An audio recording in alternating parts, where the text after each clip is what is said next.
जय हिंद साथियों, मैं विजेता राजेश आप सभी को हमारे यूट्यूब चैनल विजेता क्लासेस में हार्दिक स्वागत करते हैं। आशा करते हैं आप लोग बहुत ही अच्छे होंगे।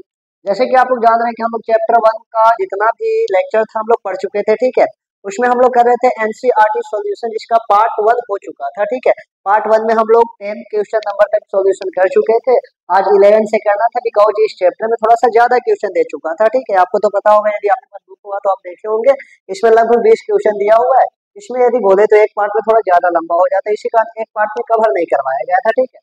2 पार्ट में कवर करवा दिया जाएगा। फिलहाल एक पार्ट में हम लोग क्वेश्चन नंबर 10 तक देख लिए थे।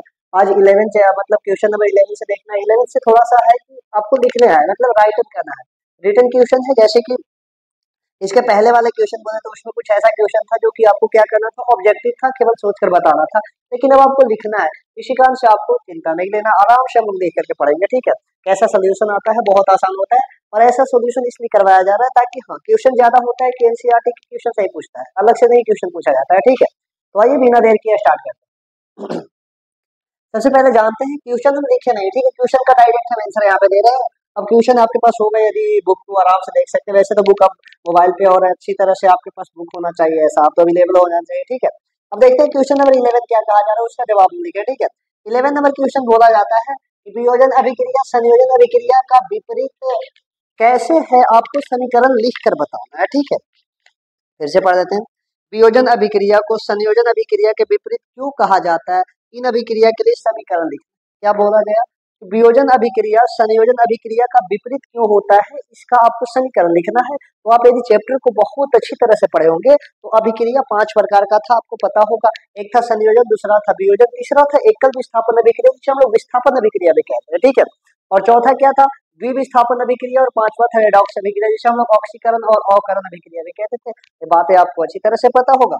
इसमें से दूसरा था वियोजन अभिक्रिया। अब वियोजन अभिक्रिया कोई पूछ रहा है कि संयोजन का उल्टा कैसे होता है, आपको समीकरण लिखना है। तो साफ साफ लिखे क्या, वियोजन अभिक्रिया को संयोजन अभिक्रिया का विपरीत इसलिए कहा जाता है क्योंकि संयोजन अभिक्रिया में क्या होता है ना, दो या दो से अधिक पदार्थ, मतलब दो या दो से अधिक पदार्थ मिलकर एकल उत्पाद का निर्माण करते हैं। मतलब कि इसमें क्या होता है कि दो या दो से अधिक पदार्थ पहले मिलेगा और एकल उत्पाद मतलब एक उत्पाद का निर्माण करता है। जबकि बात करें वियोजन अभिक्रिया में, वियोजन अभिक्रिया में क्या होता है, एक बड़ा पदार्थ टूट करके दो या दो से अधिक उत्पाद का निर्माण करता है, ठीक है।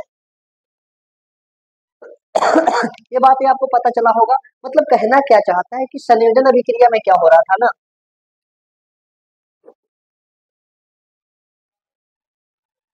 संयोजन अभिक्रिया में बोला जा रहा है, संयोजन अभिक्रिया में दो या दो से अधिक पदार्थ, सिंपल से हम अभी दो पदार्थ लेते हैं, ठीक है। यहाँ दो या दो से अधिक भी हो सकता है, लेकिन अभी हम दो लेकर चलते हैं। दो पदार्थ पहले मिला और एकल उत्पाद मतलब एक ही उत्पाद है ना, एक उत्पाद का निर्माण करा जिसका नाम हो जाता है CO2 यानी कार्बन डाइऑक्साइड। और जबकि आप वियोजन अभिक्रिया को देख लीजिए, वियोजन अभिक्रिया क्या हो रहा है, कैल्शियम कार्बोनेट, इसे आप उष्मा देते, उष्मा का चिन्ह ऐसा होता था, यदि आप चैप्टर में अच्छी तरह से पढ़े होंगे तो आपको बताया गया होगा, ठीक है। ऐसा उष्मा का चिन्ह होता है, ऐसा दिया जाता है उष्मा का चिन्ह। जब कैल्शियम कार्बोनेट को उष्मा दिया जाता है तो क्या टूट जाता है, CaO यानी कार्बन, कैल्शियम ऑक्साइड प्लस में कार्बन डाइऑक्साइड बाहर निकल जाता है, ठीक है।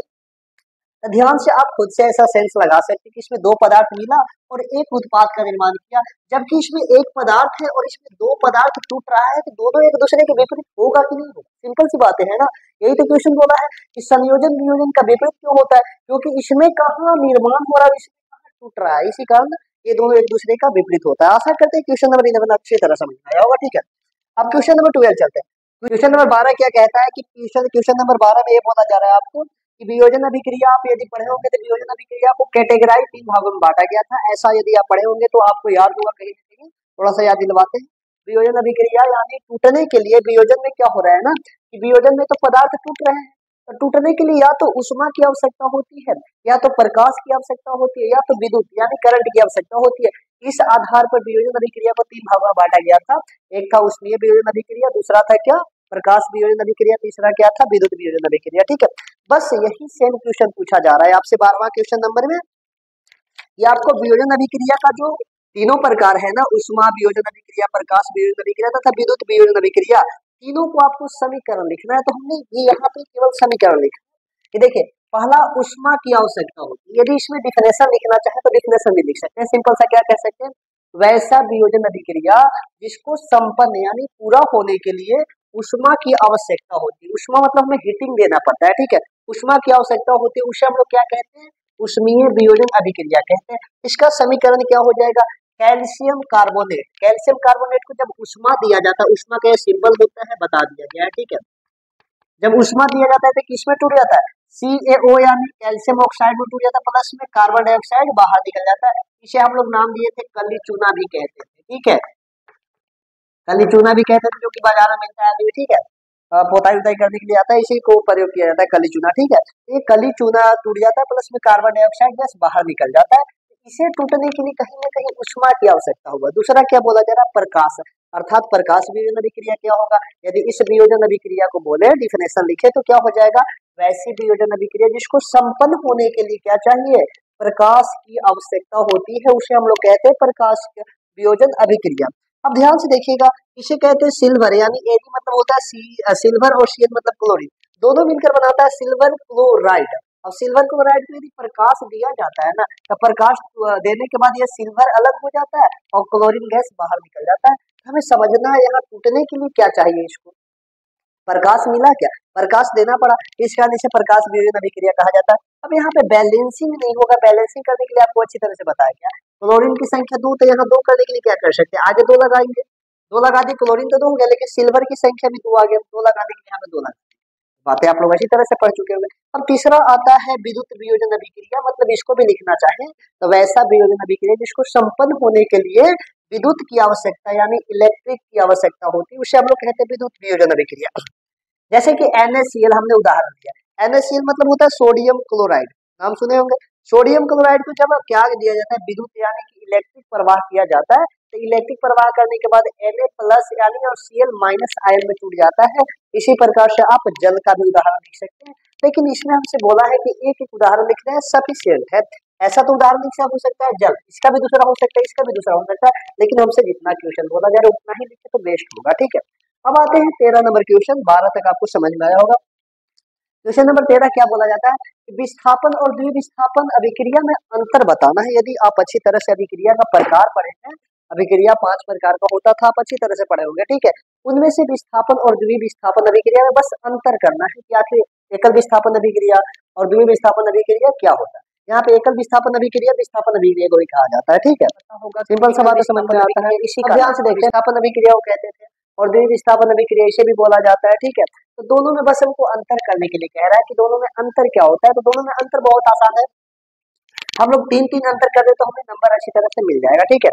जैसे देखिए बोला क्या गया है यहाँ पे, विस्थापन अभिक्रिया क्या हो जाएगा, विस्थापन अभिक्रिया में एक अधिक क्रियाशील तत्व क्या करता है एक कम क्रियाशील वाले तत्व को उसके लवण विलयनों से विस्थापित कर देता है। यदि आप एकल विस्थापन अभिक्रिया पढ़े तो वहां पर डिफिनेशन आपको अच्छी तरह समझाया जाता है, लेकिन यहाँ भी समझाने का प्रयास करेंगे, ठीक है।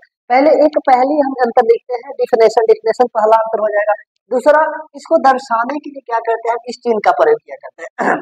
ध्यान से देखिएगा, सपोज इट मान लिया जाए एक पदार्थ है मेरे पास, इसकी क्रियाशीलता अधिक है, क्रियाशीलता मतलब लड़ने की क्षमता ज्यादा है, ज्यादा अधिक क्रियाशील, बातें पढ़े होंगे आप क्रियाशीलता से, ठीक है। तो इसकी क्रियाशीलता ज्यादा अधिक है और यहाँ पे Bc एक प्रकार का पदार्थ है, लेकिन यह लवण है। लवण समझ में आता है ना, लवण क्या होता है, लवण एक प्रकार का हम बोले NaCl, NaCl एक प्रकार का लवण है, क्यों, क्योंकि एक पर प्लस चार्ज, Na पर प्लस चार्ज होता है और Cl पर माइनस चार्ज होता है, यानी क्लोरीन माइनस चार्ज होता है और Na प्लस चार्ज होता है, ठीक है। तो इसे बोलते हैं लवण, मतलब कि एक पर प्लस चार्ज एक पर माइनस चार्ज होता है, जो कि एक प्रकार का न्यूट्रल होता है।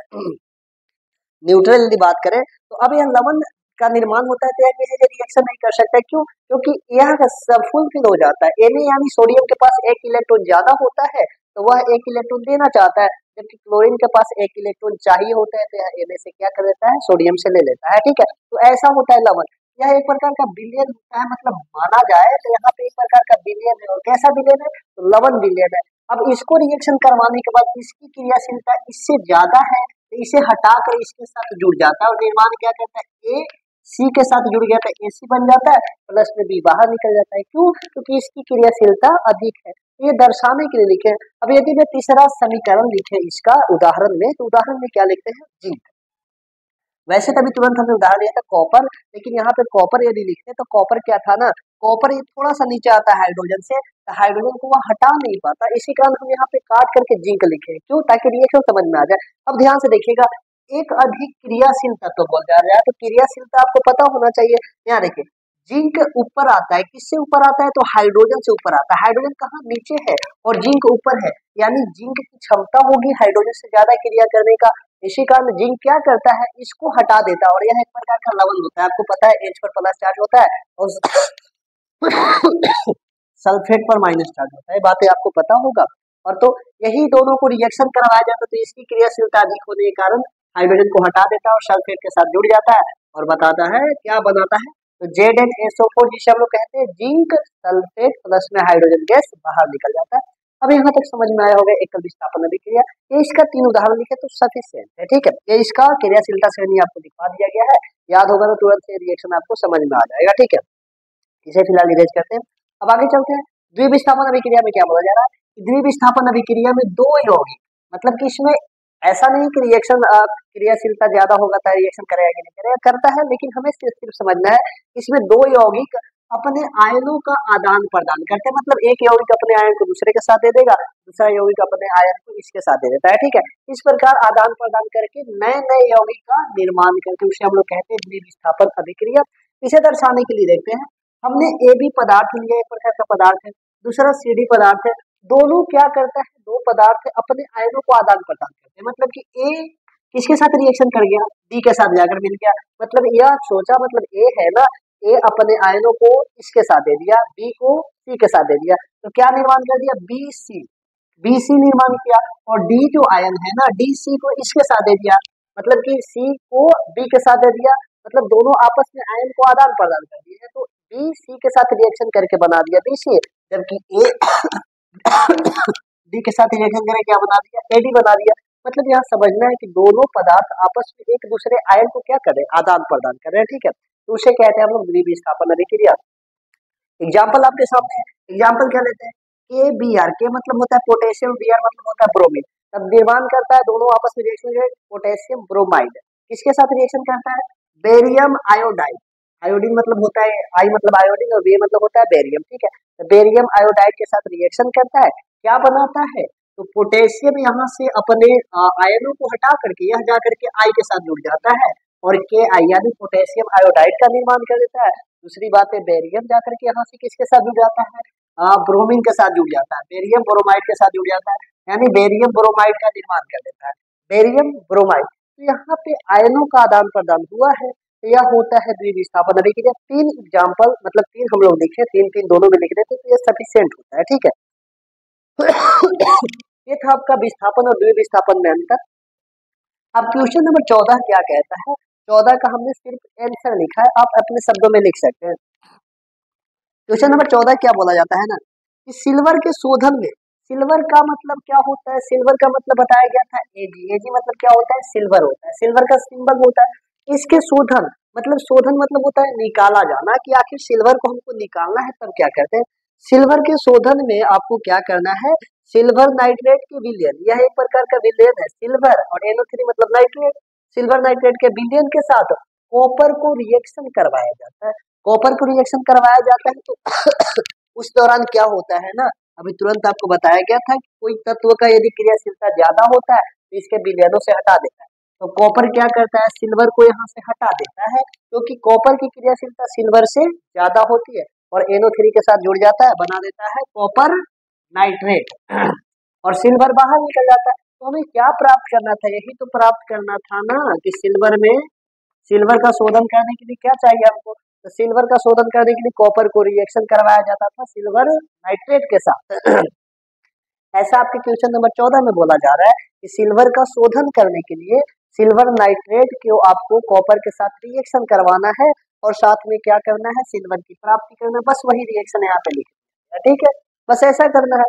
और बाकी आप लिख सकते हैं कि सिल्वर नाइट्रेट के साथ कॉपर को रिएक्शन करवाया तो ऐसा ऐसा हुआ, और यह एक प्रकार का कौन सी अभिक्रिया हो जाएगा, एक अधिक क्रियाशील वाले तत्व कम क्रियाशील वाले तत्व को हटा दिया, यानी विस्थापन अभिक्रिया हुआ, जिसे हम लोग विस्थापन अभिक्रिया भी कहते हैं। समझ में आई बात है क्या? अब आते हैं क्वेश्चन नंबर 15। क्वेश्चन नंबर 15 में बोला जा रहा है कि अवक्षेपण अभिक्रिया क्या होती है तथा इसको उदाहरण सहित देना है, ठीक है। तो थोड़ा सा क्वेश्चन थोड़ा टफ लग रहा होगा, लेकिन टफ है नहीं, बहुत आसान है। अवक्षेपण अभिक्रिया क्या बोला जा रहा है, वैसी अभिक्रिया जिसमें अवक्षेप का निर्माण होता है उसे हम लोग कहते हैं अवक्षेपन अभिक्रिया। अब यहाँ पे सीधा सीधा बात बोले तो समझना है कि अवक्षेप क्या होता है। तो अवक्षेप एक प्रकार का वैसा पदार्थ होता है जो निर्माण होने के बाद उस विलयन में घुलता नहीं है। समझ में आई बात है? जैसे कि कोई दो पदार्थ का निर्माण किया गया, दो पदार्थ को बनाया, मतलब नया पदार्थ को बनाने के लिए दो पदार्थ को पहले लिया गया। अब दो पदार्थ को लिया गया तो नया पदार्थ जो बना ना, नया पदार्थ बनने के बाद विलयन में कुछ ठोस पदार्थ का निर्माण होता है, ठीक है। उस ठोस पदार्थ को कहते हैं अवक्षेप का निर्माण हो जाता है। और वह ठोस पदार्थ उस विलयन में घुलता नहीं, मतलब घोलने के बाद भी नहीं घुलता है, नीचे बैठा हुआ रहता है। उसे ही हम लोग कहते हैं अवक्षेप का बनना और अवक्षेप का निर्माण होना, ये अवक्षेपन अभिक्रिया कहलाता है। एग्जाम्पल देखते हैं, BaCl2 अर्थात बेरियम क्लोराइड एक प्रकार का विलयन होता है। इसको रिएक्शन करवाए K2SO4 मतलब कि पोटेशियम सल्फेट के साथ, दोनों रिएक्शन करके क्या करता है, बेरियम सल्फेट बनाता है प्लस में पोटेशियम क्लोराइड बनाता है। यह एक प्रकार का विलयन होता है। विलयन को आपको बताया गया था AQ द्वारा दर्शाया जाता है, पढ़े होंगे अच्छी तरह से। AQ मतलब विलयन, और यह जो निर्माण होता है इसे कहते हैं बेरियम सल्फेट।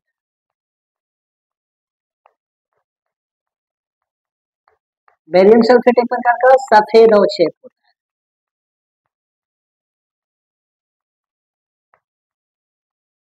यहाँ ध्यान से देखिएगा, सफेद अवक्षेप का मतलब कि जब निर्माण होता है तो यह एक प्रकार का तरल पदार्थ होता है, और जब इसका निर्माण होता है तो यह जाकर के नीचे बैठ जाता है इस तरल पदार्थ में, जो कि उसमें घुलता नहीं है।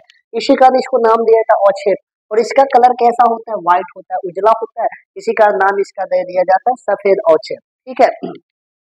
ये होता है 15 नंबर ट्यूशन तक आपका ट्यूशन है। अब आते हैं 16वां नंबर ट्यूशन तक, पहले इतना उतार लीजिए तो बहुत अच्छी बात है, आगे चलते हैं। चलिए यही देखते हैं क्वेश्चन नंबर 16। क्वेश्चन नंबर 16 यानी 16 क्या कह रहा है तो उसके बारे में जानते हैं, ठीक है। क्वेश्चन नंबर 16 बोला जा रहा है कि ऑक्सीजन के योग या ह्रास के आधार पर पदों की व्याख्या करना है, उपचयन या अपचयन, ठीक है। दो प्रकार का रिएक्शन दिया, एक दिया उपचयन और एक दिया अपचयन। आप पढ़े होंगे, ऑक्सीकरण को एक और नाम दिया जाता था उपचयन, और एक अकरण होता था अभिक्रिया जिसको नाम दिया जाता था अपचयन। क्वेश्चन नंबर सेम 16 ये बोला जा रहा है, वैसे तो आप ऑक्सीकरण पढ़े होंगे। ऑक्सीकरण अभिक्रिया क्या था, जिसमें वैसी अभिक्रिया थी जिसमें क्या होता था, किसी पदार्थ के साथ ऑक्सीजन जुड़ता था तथा हाइड्रोजन हटता था, उस अभिक्रिया को ऑक्सीकरण अभिक्रिया कहते थे, जिसे एक और नाम दिया जाता था उपचयन, ठीक है।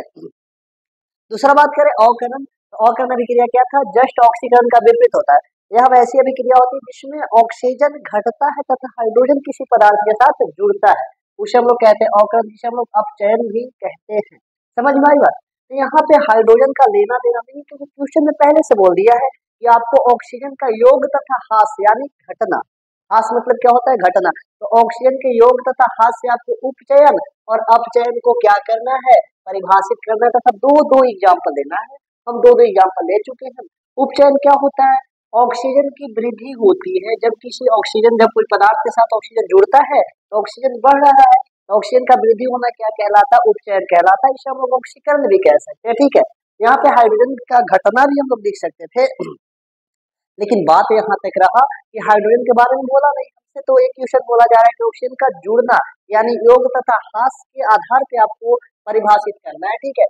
तो अब ध्यान से देखेंगे इसका दो उदाहरण, कार्बन मैंने लिया, कार्बन के साथ ऑक्सीजन का क्या करवाया, रिएक्शन का निर्माण हुआ, कार्बन डाइऑक्साइड यानी CO2। बताइए यहाँ पे ऑक्सीजन बढ़ गया कि नहीं बढ़ गया, वही तो ऑक्सीजन वृद्धि हो रहा है, बस यही तो बोला जा रहा है ना।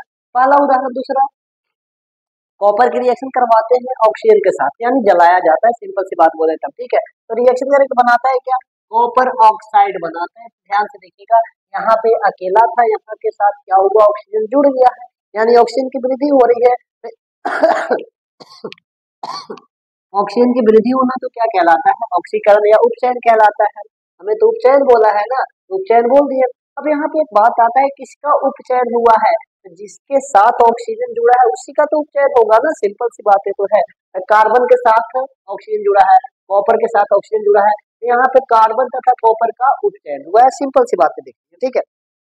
दूसरा आते हैं अपचयन। अपचयन क्या होगा, ऑक्सीजन की ह्रास, ह्रास यानी न समझ में आए तो लिख लीजिएगा घटना, घटना मतलब वहां से हट जाना, ठीक है। तो ऑक्सीजन का घटना ही क्या कहलाता है, अपचयन कहलाता है। जैसे बताया था कि ऑक्सीकरण और अवकरण दोनों एक दूसरे के विपरीत होते हैं, जिस प्रकार का संयोजन और वियोजन एक दूसरे का विपरीत होता था। तो देखिए यहाँ पे कार्बन के साथ ऑक्सीजन जुड़ा हुआ है, लेकिन जैसे ही हाइड्रोजन के साथ रिएक्शन करवाते हैं तो हाइड्रोजन ऑक्सीजन के साथ मिल करके H2O यानी जल का निर्माण कर देता है और ऑक्सीजन अलग हो जाता है, यानी कॉपर मोनोऑक्साइड अलग हो जाता है। अब यहाँ पे आपको कहना होगा कि यहाँ पे भी तो ऑक्सीजन था, यहाँ पे भी ऑक्सीजन है, लेकिन बात रहा कि यहाँ पे ऑक्सीजन का परमाणु दो था, यहाँ पे ऑक्सीजन का परमाणु एक है, यानी एक तो घटा ना, और ऑक्सीजन का घटना ही क्या कहलाता था, अपचयन कहलाता था। पहला अभी के लिए।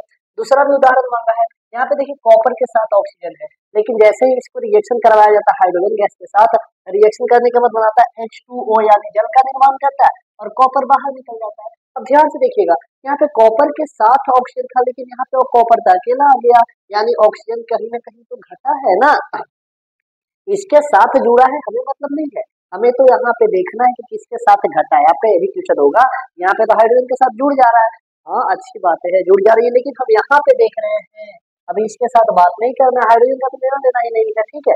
यहाँ पे ऑक्सीजन घट गया है, तो ऑक्सीजन का घटना ही क्या कहलाता था, अपचयन कहलाता था। अब यहाँ पे लिखा गया है किसके किसके साथ था और हटा किसका किसके साथ है, मतलब कि कार्बन के साथ ऑक्सीजन था, कार्बन यहाँ पे कार्बन के साथ ऑक्सीजन था तो कार्बन के साथ ऑक्सीजन हट जाएगा, तो मतलब जिसके साथ ऑक्सीजन था और उसके पास से हट जाएगा ना, तो उसे कहते हैं अपचयन होना। तो यहाँ पे हमें यही लिखे है, इसमें कार्बन डाइऑक्साइड यानी CO2 तथा कॉपर ऑक्साइड का अपचयन हुआ, मतलब इसके साथ ऑक्सीजन था लेकिन अब बाद में ऑक्सीजन हट जाता है, सिंपल सी बात है।